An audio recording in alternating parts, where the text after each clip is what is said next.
Buenas tardes, familia Calvary. No, aunque quiero seguir el carisma que tiene Jacob, no lo tengo de igual manera. Pero sí, buenas tardes, les digo con mi mejor carisma que tengo. Soy Pastor David Chan, pastor general aquí en Calvary. Es un privilegio traer el sermón esta mañana. Me toca más o menos una vez al mes traer un sermón y siempre es un gozo estar aquí junto con ustedes. Creo que yo puedo hablar un poco, representar a los padres, ¿verdad? Hoy no va a ser un mensaje para padres, porque no todos son padres, pero sí creo que puedo decir, ¿verdad? Para nosotros, hablar por nosotros, que decir que lo que queremos más que todo es que nuestra familia esté bendecida, que es el gozo más grande de nuestras vidas, ¿verdad? Ser padre o abuelo, ya algunos aquí son abuelos también, ¿verdad? O también es un orgullo ser suegro, ¿verdad? Debería ser un orgullo, ¿verdad? Por ser suegro. En realidad, esos tres títulos para mí son una gran bendición: padre, abuelo y suegro. Y le doy gracias a Dios por eso. Pero creo que sí puedo decir esto para todos los padres, que no queremos mucho, ¿verdad? Somos sencillos. Queremos la paz en el hogar, queremos la felicidad de nuestras familias y unos boletos para la final de la mundial, ¿verdad? Es todo lo que necesitamos. Con eso estamos contentos, ¿verdad? Claro, si es que va a México a la final. ¿Quién le apoya a México aquí? Oh, wow. ¿Quién le apoya a Argentina? Sí. ¿Ecuador está? Sí. Bueno, están un poco. ¿Paraguay? ¿Alguien? ¿Brasil? ¿Brasileños aquí? No tantos, ok. Puro México, bueno, ok. USA también, ok. Se me olvida dónde vivimos a veces, sí. Bueno, la fiebre de la Copa Mundial está aquí. Es un lindo tiempo, ¿verdad? Ver las naciones así jugando juntos en vez de en guerra y todo eso, lo demás que tenemos que ver cada día, parece. Así que disfrutemos esta temporada. Este video del padre me recuerda de la importancia, ¿verdad? De la responsabilidad que tenemos los que somos padres. Porque solo quiero dar una breve exhortación en este tema, ¿verdad? Que como padres reflejamos la imagen de Dios a nuestros hijos, nuestra familia. Y al principio eso puede sentirse como una responsabilidad muy grande, ¿verdad? Pero gracias a Dios Él nos ayuda, Él nos da gracia, Él nos da la habilidad. Pero sí quiero enfatizar dos cosas rápidamente, que como padres podemos reflejar la manera en que Dios nos acepta, ¿verdad? Dios como nuestro Padre, Él se ha ofrecido a nosotros como Padre. Pudo haber dicho: yo soy tu jefe, yo soy tu salvador, yo soy tu tío, no, pero Dios quiere ser nuestro Padre. Qué gozo, ¿verdad? Y Él nos acepta ¿cómo? Como hijos e hijas, solo por los méritos de Jesucristo, ¿verdad? Nadie está más calificado para ser hijo de Dios que otro, simplemente recibiendo a Cristo como nuestro Salvador y Señor y siguiéndole con nuestras vidas. Así que de igual manera como Dios Padre nos ha aceptado tan liberalmente, nosotros como padres podemos aceptar, ¿verdad? Nuestros hijos, nuestras hijas, abrazarlos, nuestros nietos, para que sientan esa realidad, que son aceptados delante de Dios también. Y con eso va la afirmación, ¿verdad? Me encanta como Padre, Dios Padre afirmó a Jesús el Hijo. Cuando Jesús se bautizó, no había hecho nada para el ministerio, no había contribuido nada para el reino de Dios, no había hecho un trabajo todavía. Y Padre Dios dijo: este es mi Hijo, ¿verdad? En quien ¿qué? Sí, me complazo mucho, pero Él estaba orgulloso de su Hijo. Y eso es lo que podemos nosotros dar a nuestros hijos, esa afirmación. Bueno, entonces agradezco a todos los padres y sigamos avanzando, ¿verdad? Sabiendo que Dios obra a través de nosotros. Hablando de padres, quiero hablar un poco acerca de cosas familiares, si está bien con ustedes. No solo personalmente como familia mía, sino también como iglesia. Al final voy a tocar un tema acerca de lo que se llama el sabático, que yo voy a tomar un tiempo de sabático y les voy a explicar eso al final del sermón, pero también es relevante porque todos los pastores le tocan a cierto tiempo y lo quiero explicar. Pero primero quiero hablar un poco acerca de mi familia, porque esta semana mi esposa Cristi, recibimos la noticia que mi suegra, la mamá de Cristi, de repente falleció el miércoles. Tenía 83 años de edad. No estaba delicada de salud en realidad, tenía otros problemas, pero físicos estaba estaba bien más o menos, entonces se fue muy de repente. Y entonces desde el jueves fuimos a Carolina del Norte, regresamos anoche tarde y estamos tratando de hacer planes para el funeral que va a ser, parece que el 2 de julio. Pero les comparto esto porque me recuerda, ¿verdad?, que la vida humana es algo muy frágil, ¿verdad? Y es algo que está aquí un momento y el siguiente momento puede desaparecer, ¿verdad? Y es muy importante estar preparados, especialmente ya nosotros que vamos avanzando en edad. ¿Cómo podemos preparar documentos? ¿Cómo podemos preparar nuestras casas, nuestros hogares, ¿verdad?, para no dejarle algo pesado a nuestros hijos para la siguiente generación, para tratar de figurar. Eso es lo que Cristi y su hermana van a tener que desenredar varias cosas, ¿verdad?, sin entrar en detalles, porque su mamá no dejó cosas en orden en cierta manera. Así que es triste, es difícil a la misma vez, ¿verdad? Y apreciamos sus oraciones por nosotros por las siguientes semanas al pasar sobre este tiempo. Pero en realidad lo que me impacta inmediatamente es la fragilidad de la vida, ¿verdad? Y que deberíamos estar preparados, no solo prácticamente, sino también más que todo espiritualmente. Y estar aquí hoy en la presencia de Dios es la mejor manera que uno puede estar preparado. Rinde tu corazón a Cristo hoy si no lo has hecho. Ponte con cuentas limpias con Cristo si necesitas hacerlo hoy, ¿verdad? Porque hoy es el momento de salvación, hoy es el día de salvación. Y no sabemos lo que va a pasar mañana, ¿verdad? Así que todos abracemos a nuestros seres queridos un poco más y estemos preparados, ¿verdad?, para lo que Dios tiene para nosotros. Con eso en mente pensé, bueno, ¿cómo vamos a transicionar a un sermón ahora que estamos en el libro de Hechos?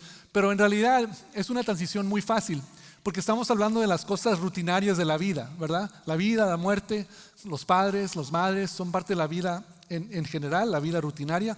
Y lo que vemos hoy en Hechos capítulo 6 es que la iglesia también entra en periodos donde cosas comunes ocurren. Y eso para mí es un gran ánimo, porque hasta ahora, en los primeros 5 capítulos de Hechos, hemos visto cosas extraordinarias, ¿verdad? Cómo cayó el Espíritu Santo en manera supernatural sobre los primeros discípulos, cómo estaban sanando y exhortando y hasta expulsando demonios, ¿verdad?, en el nombre de Cristo. También vimos maneras fenomenales en que la oposición del enemigo viene contra la iglesia, ¿verdad?, y cómo Dios responde. Cosas extraordinarias. Pero en Hechos capítulo 6, Lucas, el autor, bajo la inspiración del Espíritu Santo, nos da unos detalles muy rutinarios. Y eso me da mucho aliento porque me anima, porque me doy cuenta que la primera iglesia que existió en el mundo cristiano, también tenía situaciones y problemas que tenían que navegar. Así que eso me da aliento porque sabemos que ninguna iglesia es perfecta, pero podemos aprender de todo esto también lo que Dios quiere que aprendamos. Así que hoy vamos a leer solo unos breves versículos de Hechos capítulo 6, comenzando el versículo 1 al 7. Y si me dan el honor, por favor, les gustaría pedir que nos pongamos de pie en reverencia a la lectura de la palabra de Dios. Al leer Hechos capítulo 6, vamos a leer del 1 al 7. Y esta tarde estoy leyendo de la nueva versión internacional. Hechos 6, comenzando en el versículo 1, dice así: En aquellos días, al aumentar el número de los discípulos, se quejaron los judíos de habla griega contra los de habla hebrea, de que sus viudas eran desatendidas en la distribución diaria de los alimentos. Así que los 12 reunieron a toda la comunidad de discípulos y les dijeron: no está bien que nosotros los apóstoles descuidemos el ministerio de la palabra de Dios para servir las mesas. Hermanos, escojan de entre ustedes a 7 hombres de buena reputación, llenos del Espíritu y de sabiduría, para encargarles esta responsabilidad. Así nosotros nos dedicaremos de lleno a la oración y al ministerio de la palabra. Esta propuesta agradó a toda la asamblea. Escogieron a Esteban, hombre lleno de fe y del Espíritu Santo, y a Felipe, a Prócoro, a Nicanor, a Timón, a Parmenas y a Nicolás, que era de Antioquía y se había convertido al judaísmo. Los presentaron a los apóstoles, quienes oraron y les impusieron las manos. Y la palabra de Dios se difundía. El número de los discípulos aumentaba considerablemente en Jerusalén, e incluso muchos de los sacerdotes obedecían a la fe. Que Dios bendiga la lectura de su palabra. Amén. Pueden tomar asiento. Hemos estado viendo bajo la mayoría de estos sermones que nos ha traído el pastor Abella en español, hemos estado viendo cómo la iglesia primitiva, la primera iglesia, ¿verdad?, que vemos aquí en las primeras páginas del libro de Hechos, es un modelo del cual podemos aprender y nos dan unos planes y guías para seguir. Es muy alentador también para mí que aunque estamos 2000 años más o menos de distancia entre esta primera iglesia y nosotros, hay cosas en común que podemos conectar con esa primera iglesia y podemos aprender de ellos principios bíblicos para guiarnos a nosotros hoy en día como iglesia en el siglo XXI. Así que unos 20 siglos de diferencia, pero el Espíritu de Dios sigue construyendo su iglesia con los mismos principios y fundamentos del principio. Así que por eso es bueno examinar estos para ver la historia de la iglesia, para ver cómo vamos, ¿verdad? Y si nos estamos desviando de algo, cómo poder regresar al carril firme y directo. En este pasaje vamos a encontrar 4 cosas que rápidamente vamos a repasar. Son cosas que podemos relacionarnos con estas cosas y situaciones, pero también queremos examinar el texto un poco más cerca para sacar los principios que podemos aprender de estos 4 elementos, ¿ok? El primero va a ser que la primera iglesia que vemos aquí en el Nuevo Testamento tenía problemas, ¿verdad? ¿Y por qué nos sorprende, verdad? Porque vemos cosas extraordinarias, vemos el poder del Espíritu Santo, pero también eran seres humanos como nosotros, ¿verdad? Y nosotros los seres humanos fallamos a veces, ¿verdad? No siempre, pero a veces. Somos humanos, somos débiles, somos pecadores en naturaleza, pero gracias a Dios redimidos y nos sigue transformando. Pero cuando se reúne un grupo de personas, va a haber 2 cosas: comida y problemas, ¿verdad? Y los problemas siempre van a estar ahí. ¿Quién no ha experimentado eso? Pero aquí en la primera iglesia también vemos que surgen unos nuevos problemas o complicaciones. Y hay 2 partes, ¿verdad?, en esto. En el primer versículo vemos que hay un buen problema, en primer lugar, porque han aumentado en número. Ahora, ese es un muy buen problema, ¿verdad? Y si recuerdan, han crecido 1000, 2000 más creyentes a la misma vez. Imagínense si de repente Dios nos traería 1000 más creyentes. Gloria a Dios, sería estupendo. Pero ¿cómo nos acomodamos, verdad? ¿Quién va a ayudarles a conectarse, a ser parte de un grupo? ¿Quién va a orar por quién, verdad? Es un nuevo reto, ¿verdad? Y me encantaría nosotros tener ese reto. Pero es un reto que la iglesia, claro, en este momento tenía que responder. Están aumentando en número y con el aumento de número, ¿qué viene?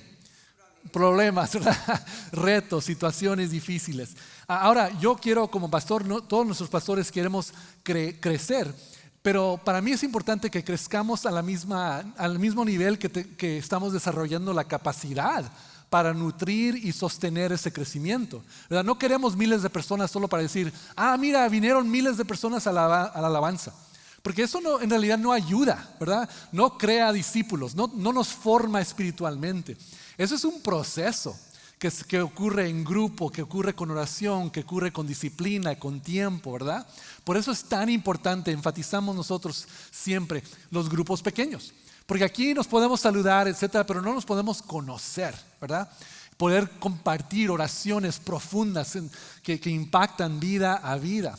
Poder ayudarnos en situaciones como lo hacía la primera iglesia, situaciones de necesidad o de salud, etcétera. Se ayudaban, se apoyaban.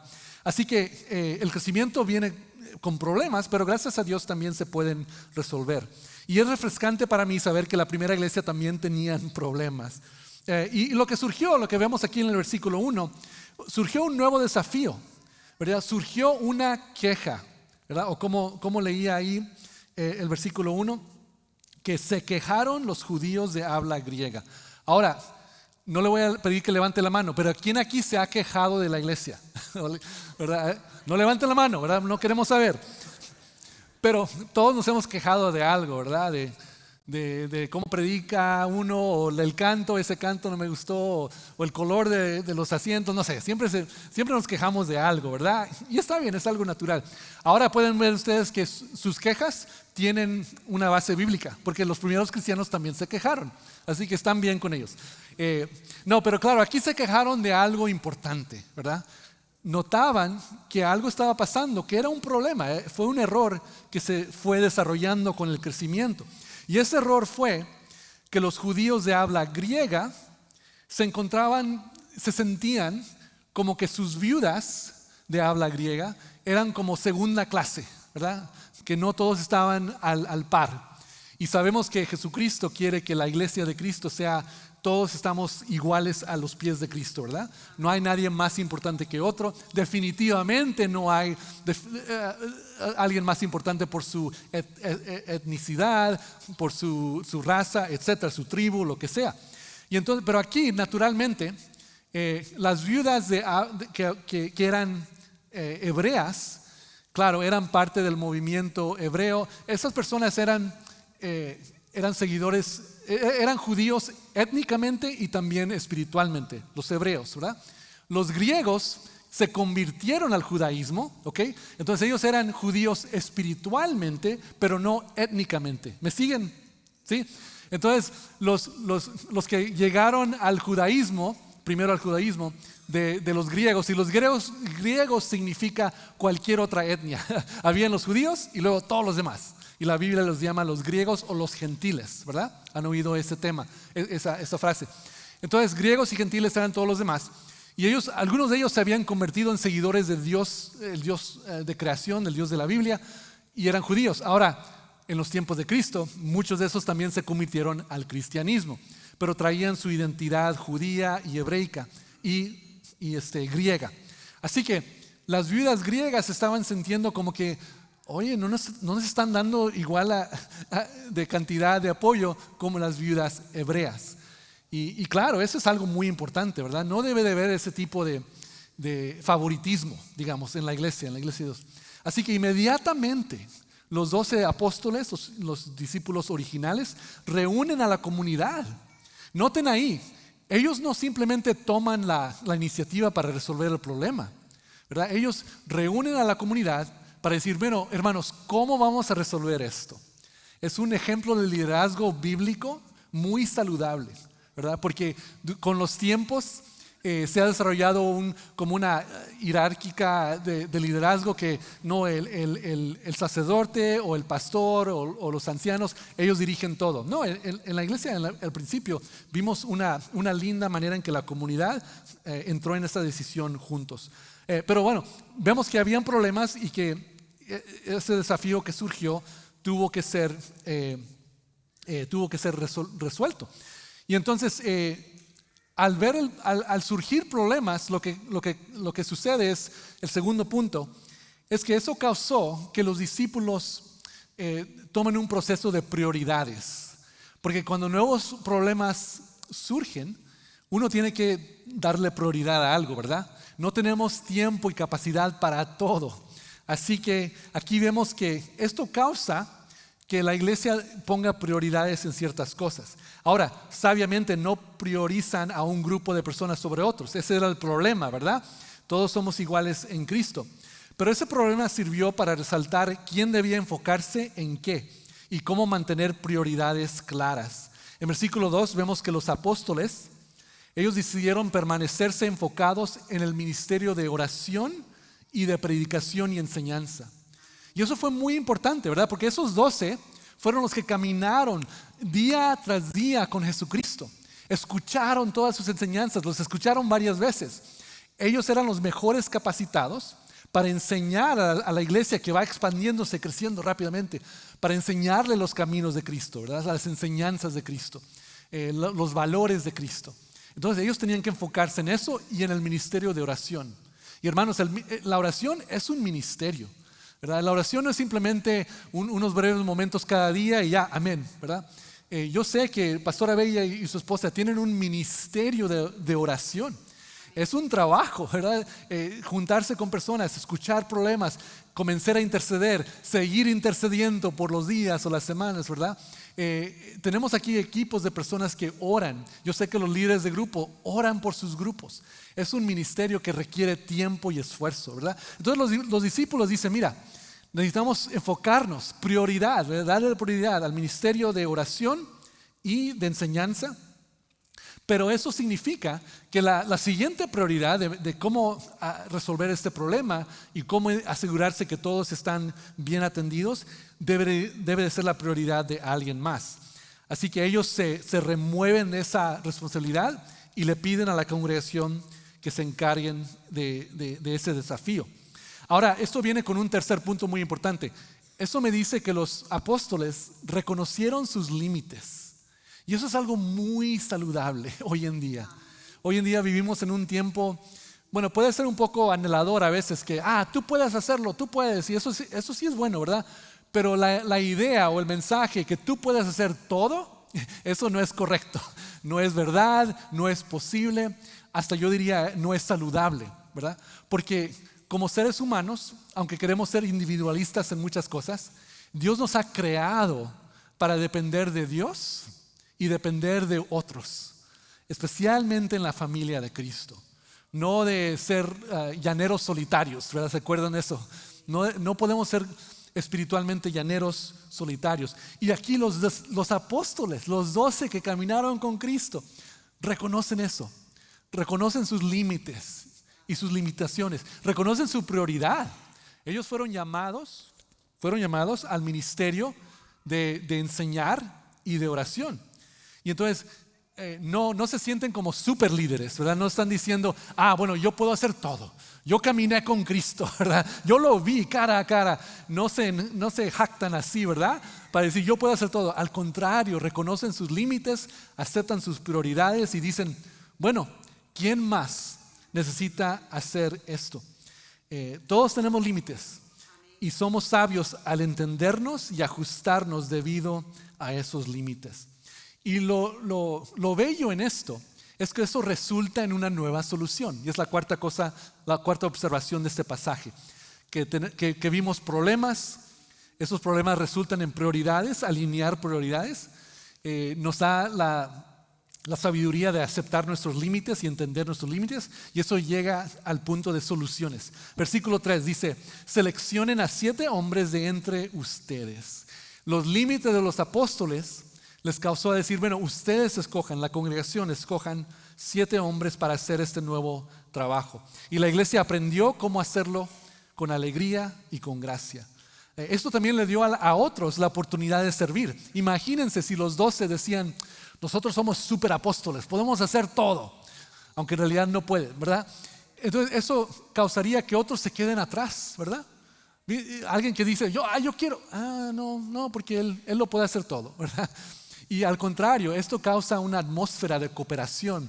Y creo que aquí es donde viene formándose esa idea que luego Pablo describiría más en Corintios, que la iglesia es un cuerpo y el cuerpo tiene muchas partes, ¿verdad? Cada uno de nosotros somos una parte del cuerpo y que el cuerpo saludable funciona mejor cuando cada parte hace su obra, ¿verdad?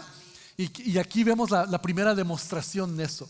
Los apóstoles dicen, nosotros no podemos hacer eso, así que le dan espacio a nuevos líderes para emerger, para cubrir esa responsabilidad. Y así resulta una solución. Le dio la oportunidad a otros para desempeñar ese significativo papel. Y aquí vemos ese crecimiento del cuerpo. Bueno, en términos de esos 4 principios que vemos, ¿cómo lo podemos aplicar? Ahorita regresaremos a esto en un momento, ¿verdad? Nosotros individualmente, en familia o en iglesia posiblemente tenemos problemas, pero eso nos causa posiblemente a enfocarnos en prioridades, aceptar nuestros límites y buscar soluciones en Cristo. Pero antes de regresar a la conclusión, quiero examinar un par de cosas más en esta escena. Porque aquí en esta escena, en Hechos 6, es la primera vez donde la iglesia cristiana elige o identifica a diáconos, ¿verdad? Y todos aquí creo que hemos oído la palabra diáconos, ¿verdad? Levanten la mano si lo conoce la palabra. Diácono, sí. Aquí en la iglesia tenemos diáconos. Pero les pregunto porque dependiendo de su experiencia, de su historia, de qué tradición de fe tienen ustedes, su idea de un diácono puede ser muy diferente, ¿verdad? A otro. Entonces queremos aclarar qué significa ser un diácono. Porque en ciertas iglesias, no en Calvary, pero en otras iglesias, hasta también iglesias bautistas, el grupo de diáconos son como los líderes de todo, ¿verdad? Pero esa no es la estructura que nos da la palabra de Dios. No funcionan como ancianos, eso es otra cosa, ¿verdad? Que la iglesia funcionaba con ancianos. Los diáconos no son ancianos, así que no son los que mandan, ¿verdad? Es lo que estamos viendo aquí. Al contrario, vamos a ver aquí que los diáconos son siervos. Pero primero vamos a ver por qué eligieron a 7 hombres, ¿verdad? Ahora, en el contexto cultural, este problema de la distribución de alimentos para las viudas era un problema sistemático y administrativo.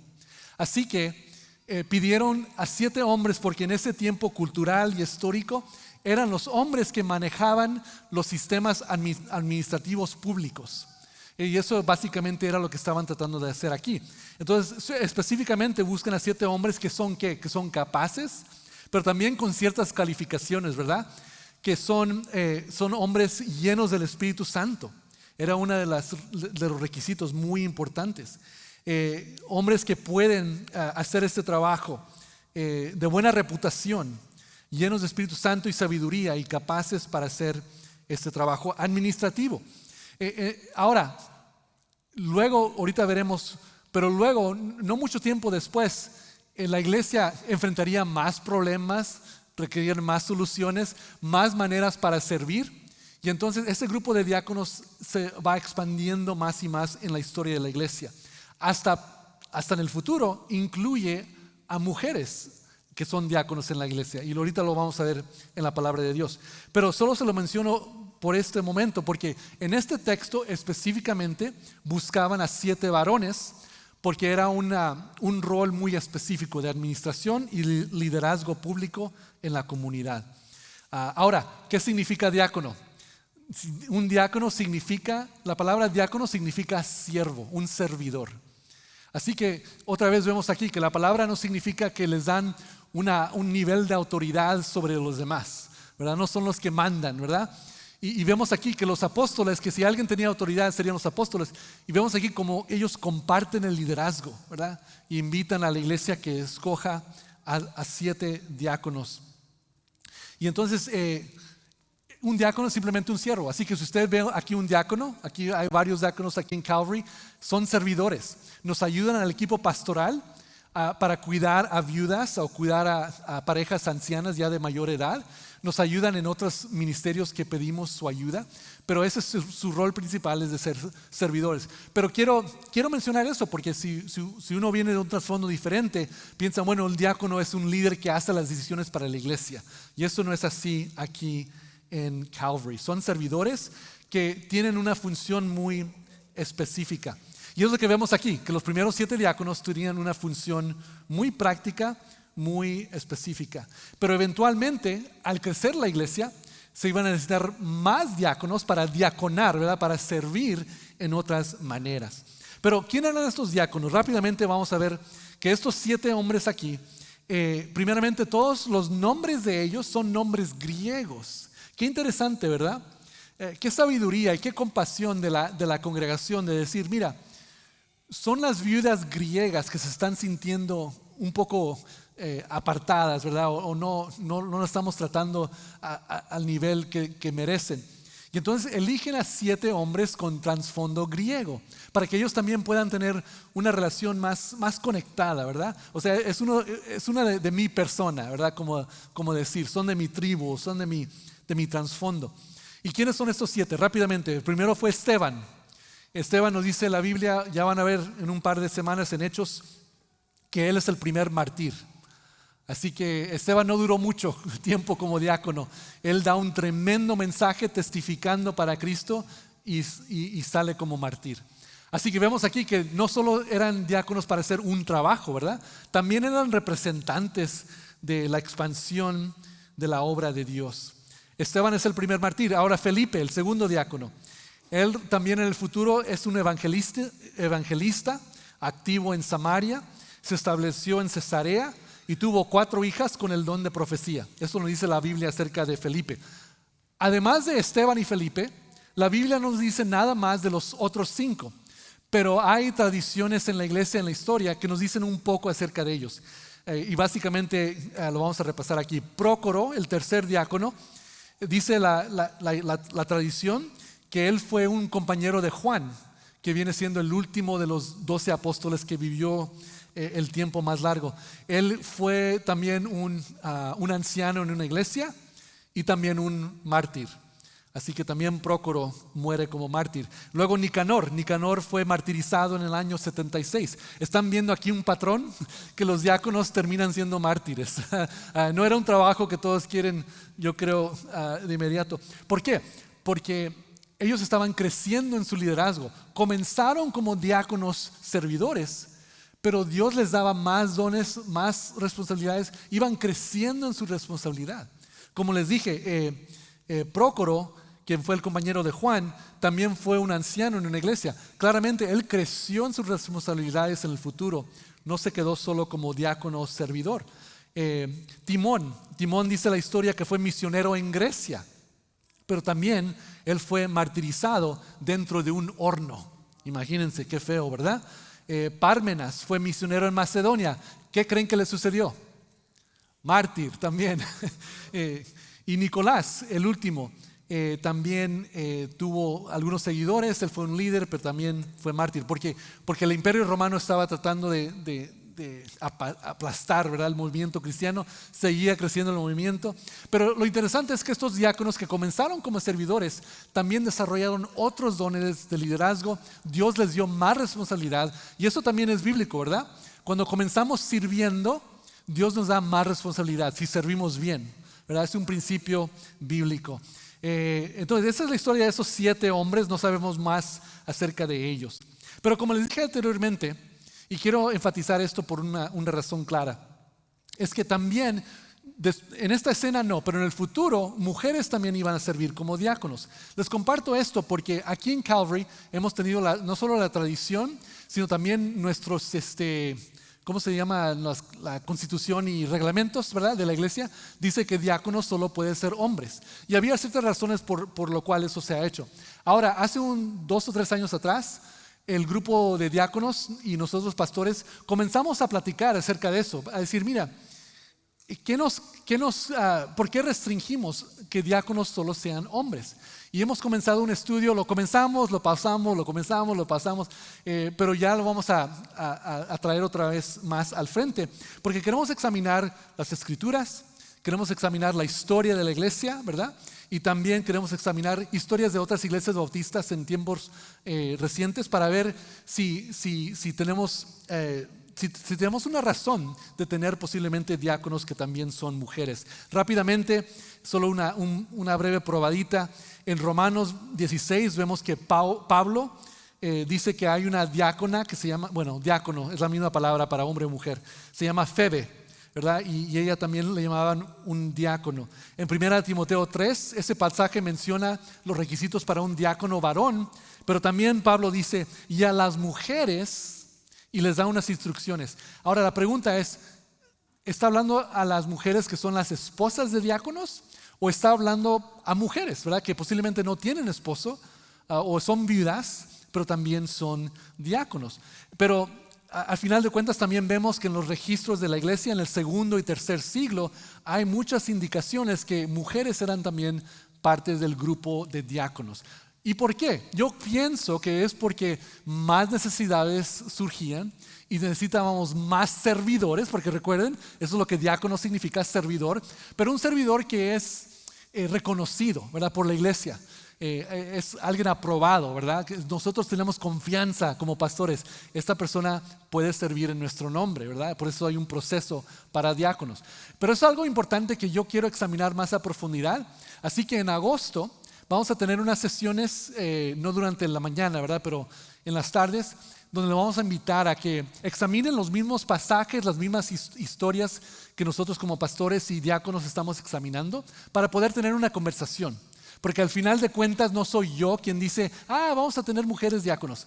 No somos ni siquiera los pastores y los diáconos que podemos decidir eso, ¿verdad? Es la congregación de hermanos y hermanas que quieren hablar de esto, que decidimos este tipo de tema. ¿Me siguen?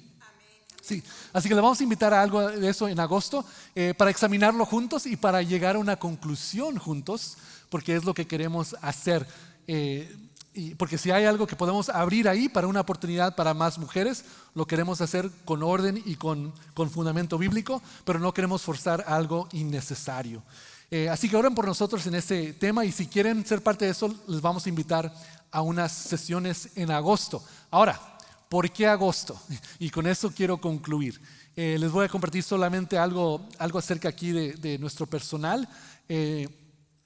Aquí en Calvary tenemos una gran bendición como pastores, ¿verdad? Que somos apoyados muy lindamente. Sabemos que somos parte aquí de la congregación y nos encanta ser sus pastores. Uno de los privilegios que nos da las pólizas de nuestro personal aquí es que cada 5 años pastores se les ofrece un sabático de 4 semanas. Ahora, el sabático antiguo del Antiguo Testamento era de 1 año. No vamos a tomar 1 año. Okay. Aquí los reglamentos nos dan un sabático cada 5 años de 4 semanas. Y les quiero comentar que yo pienso que eso es algo muy saludable, ¿verdad? Hablando acerca de límites, ¿verdad? Hablando de salud. Yo he sentido esa necesidad para un sabático. Ahora, ¿qué es lo que hace un pastor durante un sabático? No son vacaciones simplemente, no es un descanso de 4 semanas, ¿verdad? Pero un sabático tiene ciertos elementos. Primero, sí tiene descanso, y el descanso es necesario. Como les dije anteriormente, el ministerio de oración y de enseñanza se puede cansar uno, pero más que todo, nosotros como pastores sentimos las cargas de los hermanos, ¿verdad? Y no lo sentimos así con un peso así feo, ¿verdad? Pero lo sentimos porque ustedes nos confían con las cosas que están pasando y nos dan el privilegio de llevar sus necesidades al trono de Dios. Pero es un privilegio constante, ¿verdad? Y ya con tiempo eso se puede sentir un poco pesado después de un tiempo. Así que como pastor, yo he estado aquí como 5 años combinados en diferentes roles, y cada 5 años les dan a pastores un sabático. El pastor Eli le va a tocar también en el mes de octubre, noviembre, porque él va a llegar a 5 años. Pastor Paulo lleva 10 años, así que él le va a tocar un sabático doble, pero no lo vamos a tomar a la misma vez, claramente, porque así nos apoyamos y nos ayudamos cuando uno está fuera, ¿verdad? Pero es importante saber que es para descansar, pero es también para revitalizar. El propósito es de hacer cosas, ¿cómo se dice? Estratégicamente o con intencionalidad para revitalización espiritual. Por ejemplo, mi esposa y yo tenemos planeados ir a un retiro para pastores y sus esposas enfocados en nuestra formación espiritual. O sea, no solo nos gusta animarles a ustedes, pero nosotros también necesitamos formación espiritual continua. Y es una semana que se enfoca en eso. Claro, es muy saludable para nosotros como pastores. Y eso causa que nosotros podamos dar mejor energía, mejor dirección en el futuro para ustedes también. Nos ayuda también un tiempo para revisar la visión, examinar cuáles son los puntos estratégicos que en los siguientes 5 años como Calvary queremos avanzar. Yo tengo mucha alegría de poder darle tiempo a eso, ¿verdad? Para poder examinar en la presencia de Dios. Señor, ¿qué metas quieres que tengamos en los siguientes 5 años para avanzar juntos? Y también me da la oportunidad de estudiar a profundidad, ¿verdad? Cada semana hay necesidades, hay cosas que hacemos, ¿verdad? No nos da tiempo para estudiar temas más complejos a profundidad. Entonces, durante el sabático podemos hacer eso. Yo personalmente, por ejemplo, voy a estar estudiando más a profundidad qué la Biblia dice acerca de los tiempos finales. Porque muchos estamos pensando en esto, ¿verdad? ¿Qué es lo que dice Apocalipsis? ¿Qué es lo que dice la Biblia? ¿Qué significa? ¿Estamos viviendo en los tiempos finales? Yo quiero estudiar eso a profundidad para poder también presentar eso en el futuro. Y claro, con todo esto también viene un poco de visita con familia. Mi madre va a cumplir 80 años y especialmente ahorita sabiendo que mi suegra acaba de fallecer repentinamente, me da una necesidad de ir y visitarla en Kentucky. No la he visitado allí yo en varios años, entonces quiero darle esa prioridad. Así que esas 4 semanas van a ser llenas de todo esto. No es solo una siesta, ¿verdad? Es muy intencional. Pero yo se los comparto para que sepan que eso es parte de lo que ofrecemos a los pastores. Cuando el pastor Abella llega a sus 5 años, le va a tocar a él también. Y yo creo que aunque nosotros beneficiamos como pastores, En realidad yo también estoy convencido que va a ser de beneficio para la iglesia cuando sus pastores siguen siendo renovados, ¿verdad? En esta manera. Así que les quería compartir eso porque mi sabático comienza la siguiente semana. No me van a ver por los siguientes 4 o 5 semanas. Algunos de ustedes ni se van a dar cuenta porque el pastor Abella y otros como Johan y otros siguen predicando. Pero solo quiero que sepan, ¿verdad? Para que no piensen que unos extraterrestres me llevaron a algún lugar. Ok. Y ya con eso vamos a concluir. Pero regresemos por favor a los puntos de Hechos capítulo 6. Están enfrentando un problema, puede ser un problema personal, un problema con un grupo, posiblemente un problema en la iglesia. ¿Qué problema estás enfrentando? Y yo creo que la pregunta que podemos hacer es, Dios, ¿qué quieres hacer tú a través de este problema? O posiblemente necesitas pensar en, mira, posiblemente necesito enfocarme, ¿a qué le tengo que dar prioridad? Porque ha resultado este problema. Eso puede ser una buena conversación que puedes tener con Dios. Y también en esa manera también aceptar tus límites, ¿verdad? Posiblemente tienes el problema porque no has aceptado tus límites y necesitas decir, mira, yo no puedo hacerlo todo, necesito ayuda. Y especialmente si eres creyente, si eres miembro de esta iglesia, ábrete a recibir ayuda de otros. Como acaba de fallecer mi suegra, ya muchos nos han apoyado y ayudado tan bellosamente. No puedo yo saber cómo haríamos estas cosas sin el apoyo que tenemos. Pero si estás enfrentando cosas solo, necesitas abrirte a otros creyentes que puedan ayudarte. Así que vamos a inclinar nuestros rostros y orar brevemente con estas preguntas en mente. Padre, te damos gracias que en el libro de Hechos vemos cosas extraordinarias, pero también vemos cosas gloriosamente ordinarias. Y aquí especialmente en Hechos capítulo 6 vemos que la iglesia enfrentó un problema práctico, un problema que resultó por el crecimiento, pero qué manera tan linda, tan espiritual en que ellos compartieron el liderazgo, compartieron el problema y juntos lo solucionaron para el bien de todos. Gracias Dios y Padre por la manera en que la iglesia puede funcionar de esta manera. Ayúdanos, Señor, a estar en nuestras vidas presentes para apoyar con oración, apoyar con necesidades de salud, apoyar con cualquier cosa que se necesite en nuestras vidas, Señor. Si alguien aquí está enfrentando un problema difícil, que no lo enfrenten solos, Señor, sino que miren hacia ti y también que se abran a otros hermanos y hermanas que puedan apoyar y ayudarles.